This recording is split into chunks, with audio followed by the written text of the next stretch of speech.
kizuri na nywele za mbuzi na ngozi za kondoo ndume zilizotiwa rangi nyekundu na ngozi za pomboo na muti wa mshita,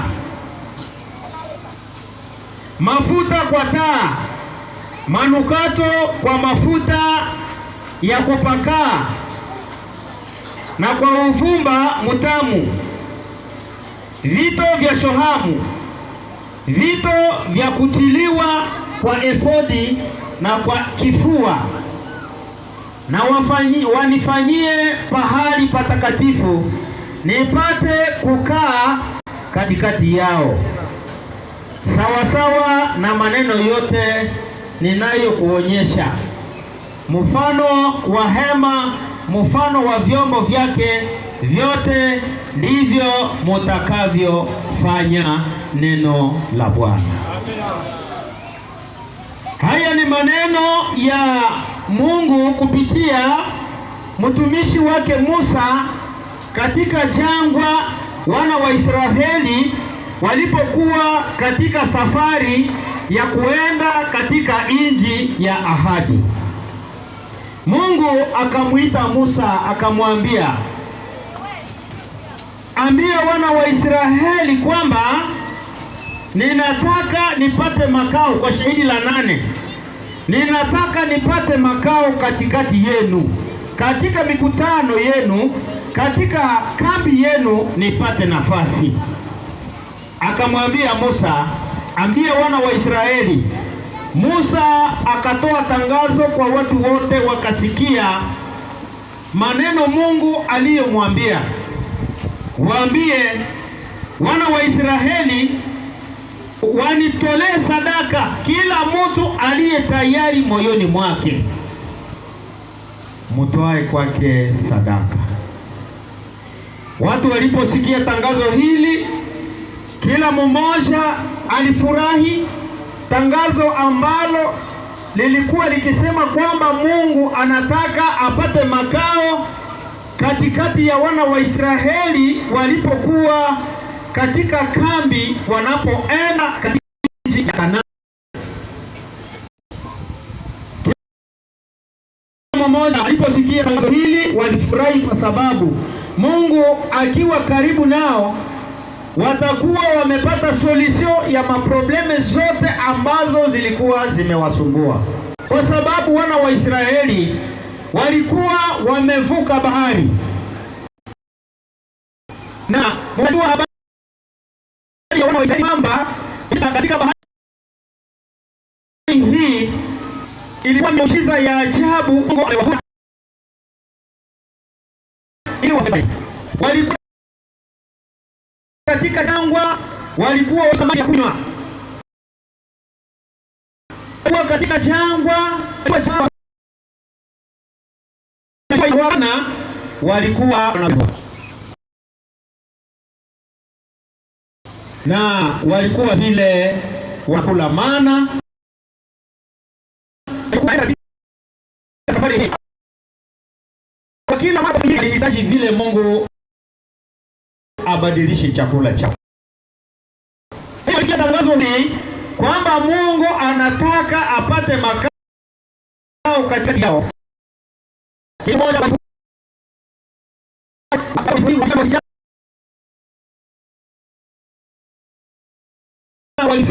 Mungu atapata makao kati yao.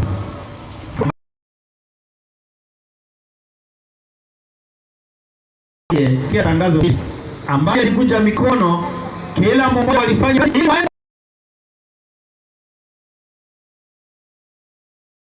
Mungu hema mahali ambapo Mungu atakaa. Yeyote ambaye atakuwa na haja ya kumwona Mungu au amsikilize Mungu au aje karibu na Mungu, apate kile ambacho ni kile ambacho alikuwa amekiomba. Tangazo lilipotolewa, watu walijiandaa, kila mmoja aliandaa sadaka zake. Mumesikia jinsi Biblia inasema walitoa dhahabu, walitoa fedha, ninasikia waimbaji wetu ambao wametuimbia wimbo hapa, waimbaji wa hoho ambao wameimba wimbo kwamba walipokuwa wakitoa walitoa hata mazao ambayo ilikuwa Mungu amewabariki mashambani, walileta, kila mmoja alitoa. Yaani katika utoaji huu hakuna yule ambaye alitoka katika mkutano huu bila kutoa. Kama vile kanisa hili la Beroya limeandaa utoaji kwa muda, sijui ni siku ngapi tumetangaziwa kwamba kuna utoaji. Hakuna yule ambaye anajua kwamba tumekuja hapa katika mikutano hii kuja kuimba nyimbo na kurudi nyumbani. Hapana, sote tumejiandaa vilivyo. Wengine wameandaa sadaka ambayo inakuwa mifukoni, huenda wengine wameandaa sadaka, watawaalika mashemasi kwenda nyumbani kwenda kutoa sadaka hizi. Mungu awabariki sana. Wana wa Mungu mubarikiwe sana. Amina. Kila mmoja hapa tumejiandaa kwa ajili ya utoaji, ili jengo la Mungu lionekane mahali hapa. Tunaposhukuru kanisa hili, nimekumbuka tarehe 22 mwezi wa 6 mwaka wa 2024 ni Sabato ambayo tulikuwa tumeanza tena utoaji kama huu. Ningali ninakumbuka pesa zile ambazo tena tulitoa. Kwa hivi nilikuwa nikijiuliza maswali, ikiwa utoaji huu mwaka 1.5 haujakamilika, ilinipa woga nilipokuwa nimesikia kwamba tunakuja hapa kutoa sadaka ambayo inakuja kununua kiwanja hiki. Nilikuwa ninajiuliza, je, hawa watu wote ambao tumekaa nao hapa na wale ambao Mungu amewatuma hapa, ikiwa tunaweza kusimama hapa tunarudi nyumbani tarehe hii ya leo mwaka 1.5 hatujakamilisha utoaji wa kununua viwanja hivi, je, Mungu wa mbinguni anaweza kutuangalia na macho ya namna gani? Ikiwa kiwanja hiki kinagharamiwa kwa dola 8,000 kama sijakosea, au kama kinaweza kuongezeka, ikiwa mikutano hii tunapokuwa karibu makanisa 7 tumekusanyika hapa ili tutoe sadaka tukamilishe ununuaji wa kiwanja hiki. Ikiwa jambo hili halitaweza kukamilika, je, Mungu wa mbinguni atajisikia namna gani? Ijapo katika mwaka 1.5 kuna wale ambao walikuwa walokataire wameshanunua parcel, huenda wamejenga na wameingia katika manyumba yao. Bwana Yesu asifiwe sana. Amina. Mwaka mmoja wamejenga, wamenunua parcele zao na wamelala leo katika manyumba yao. Mungu amewabariki muda wa mwaka 1.5. Kuna vijana ambao walikuwa makapera mwaka 1.5, Mungu amewasaidia, wamepata mali na wamefunga harusi zao na huenda wamebarikiwa na watoto. Amina. Si wako katika mkutano huu? Wamebarikiwa muda wa mwaka 1.5, wamekamilisha maproje zao. Wengine walikuwa hawana kazi, muda wa mwaka 1.5 wamepata na waanza kupata mishahara mikubwa na wanatoa zaka na sadaka. Mubarikiwe sana.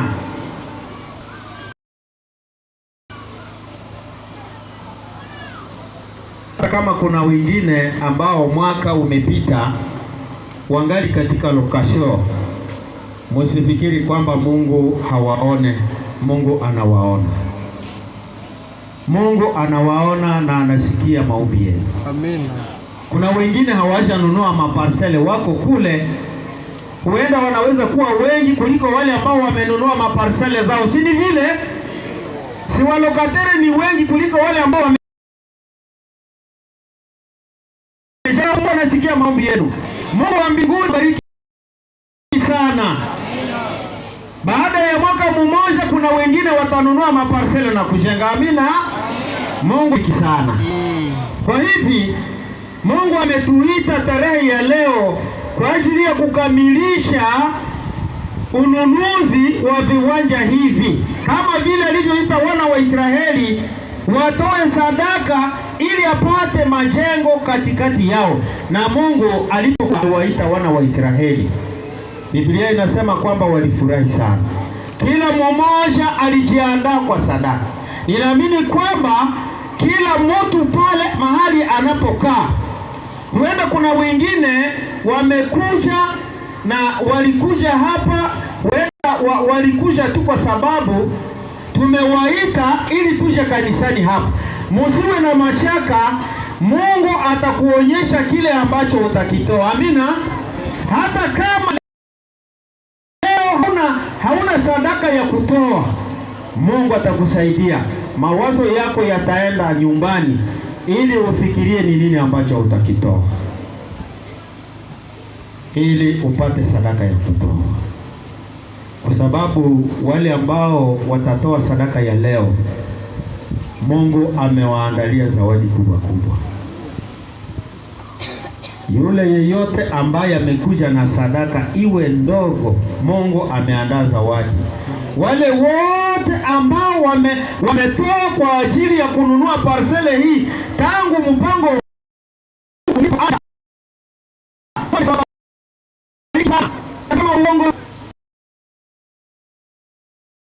wakelea, je, mshabarikiwa?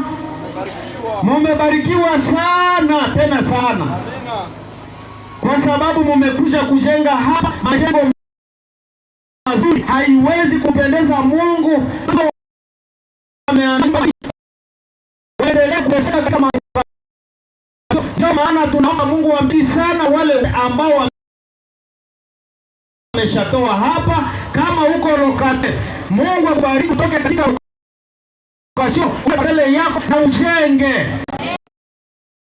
Mbona sijasikia mnasema amina? Au mnakuwa na wivu? Mungu ambaye amechangia utoaji huu, kama haujapata kiwanja, usiwe na mashaka. Usiwe na mashaka. Mungu aliyeumba mbingu na dunia anajua mipaka ya dunia hii. Hautakosa nafasi katika mji huu wa Buda. Mungu atusaidie tunaposhikanisha kwa ajili ya utoaji ambacho kimetendwa. Mungu anataka abariki watoto wake. Nisome fungu lile ambalo linakuwa katika kile kitabu cha Kutoka 36 mstari wake ni 5. Tusome pamoja kitabu kile cha Kutoka sura yake 36 mstari wake ni 5. Nitasoma kwa jina la Yesu Kristo. Amen. Wakamwambia Musa wakisema, watu wameleta vitu vingi sana zaidi vinavyohitajiwa kwa utumishi wa kazi ya Bwana aliyoiamuru ifanywe. Tuseme amena. Musa akatoa amri, wakaitangaza katika kambi kusema, mwanamume wala mwanamke wasifanye tena kazi nyingine kwa sadaka ya pahali patakatifu. Hivi watu wakazuizwa wasilete tena. Amina. Kwa sababu vitu walivyokuwa navyo vilifaa kwa kufanya kazi hizi zote na vilizidi. Mungu wa mbinguni apewe sifa. Utoaji ulifanyika pale jangwani. Hatujawahi kuona sabato kama hii. Wana wa Israeli walipokuwa wakitoa sadaka, yani bije ya hema ambayo ilikuwa imepangwa Wakafanya hesabu, wakaangalia sana. Wana wa Israeli walikuwa katika safari, walikuwa wametoka Misri. Wanapokuwa katika safari, hawakukuwa na mali nyingi sana, lakini vile vichache ambavyo walivitoa kwa ajili ya kazi ya Bwana, Biblia inasema kwamba walikuwa na moyo wa utoaji, walikuwa tayari kumtolea Mungu, na kila yeyote alitoa, hakuna yule ambaye hakutoa. Ninaamini kwamba hata watoto wetu tumewapatia sadaka ya leo. Amina. Mzazi, kama haukuandaa sadaka kwa ajili ya mtoto, njoo uone mashemasi wanakuwa na envelope. Tunataka na watoto nao watoe. Amina. Kwa sababu kuna baraka ambazo Mungu ameziandaa leo. Ndio maana wabebe nao muwapatie envelope mnapokuwa sadaka, kwa sababu hao watoto ni baraka ambazo Mungu amewaita watoe sadaka. Nilipokuwa nikisoma kitabu kimoja, dada White akisema kwamba walipokuwa wakitoa sadaka, unajua kuna ambao wanasema akifai kwa kazi. Kuna wale ambao wasichana ambao walikuwa wanakuwa na vitambaa vyao vizuri. Unajua hao wasichana wanapokomaa vizuri, na ukimuuliza hivi vitambaa vinaweza kuwa kwa bei gani? Vitambaa, wale ambao wanataka kuingia katika manyumba zao, hao wasichana wetu wanakuwa na vitambaa. Kuna wale ambao walisikia tangazo katika mkutano, walienda kuchukua hivi vitambaa, wanavitoa kwa ajili ya kazi takatifu ya Bwana. Yule ambaye nakumbuka kwamba hata katika manyumba zetu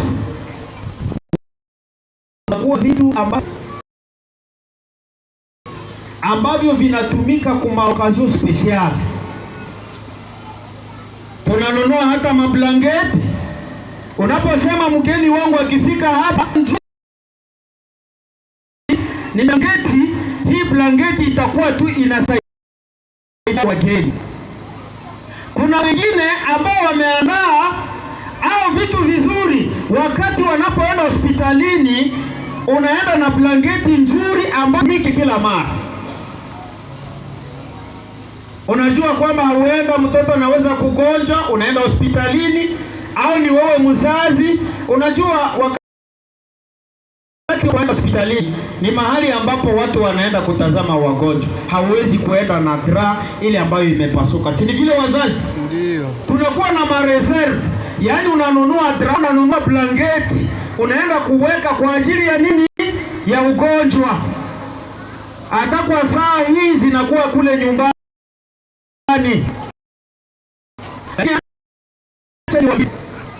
Unanunua umenunua $50 au $20 au dra umenunua $40, kwa sababu siku moja unaweza kugonjwa iwe nayo hospitalini. Mungu wa mbinguni atoa afya kwa ajili ya jamaa. 2025 inaenda kukamilika. Kuna mgonjwa aliyeenda hospitalini. Haleluya. Amina. Haleluya. Amina. Amina. Ninawatangazia kwamba kuna wale ambao mwaka huu hawajaenda hospitalini, lakini wamenunua mablanketi nzuri kwa ajili ya nini? Ya hospitali. Mungu mablanketi, hatutakosa sadaka ya kumtolea Mungu. Amina. Mutaenda kuzitoa Sabato ijayo, mufike nazo hapa ili tumshukuru Mungu kwamba tumemaliza mwaka hatukugonjwa. Amina. Ndio maana ninasema kwamba hapa hakuna yule ambaye atakosa sadaka. Kuna wengine wanakuwa na mifugo, kuna wengine wanakuwa na kuku zinakuwa kule nyumbani, zinatoa mayai, zinatoa vifaranga, kuku zinakomaa, hakuna hakuna ndege ambaye atakuja kuruka na kubeba hizo kuku. Kuku zinakuwa kule nyumbani. Kama umekuja leo tu, huenda utasikia kwamba sadaka yako inaweza kuwa ndogo. Njoo tutakungoja Sabato ijayo, kuja na mbuzi ili uitolee Mungu iwe sadaka, iweze kumaliza kazi ya Bwana. Amina, amina.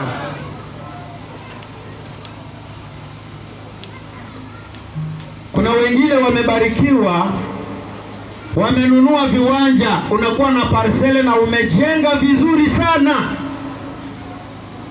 Umejenga, wageni wanakuwa na shambre yao, salon zinaweza kuwa 2 au zaidi, watoto wanakuwa na shambre zao, na Mungu anaendelea kukubariki, unaendelea kununua parcele zingine, viwanja. Utakuwa na kiwanja kwa upande huu, utakuwa na kiwanja kwa upande huu, na kiwanja kwa upande huu, na unakuwa na shamba kubwa karibu hektari 5. Mungu ameshakubariki. Sasa tunapokuja kutoa kwa ajili ya kumjengea Bwana, kanisa la Bwana lipate makao katika mji huu,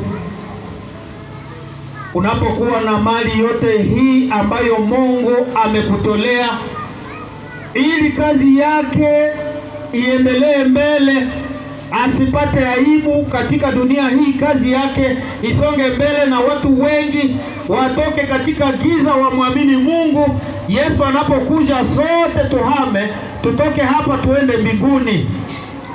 Mali yote hii Mungu ametutolea. 1.5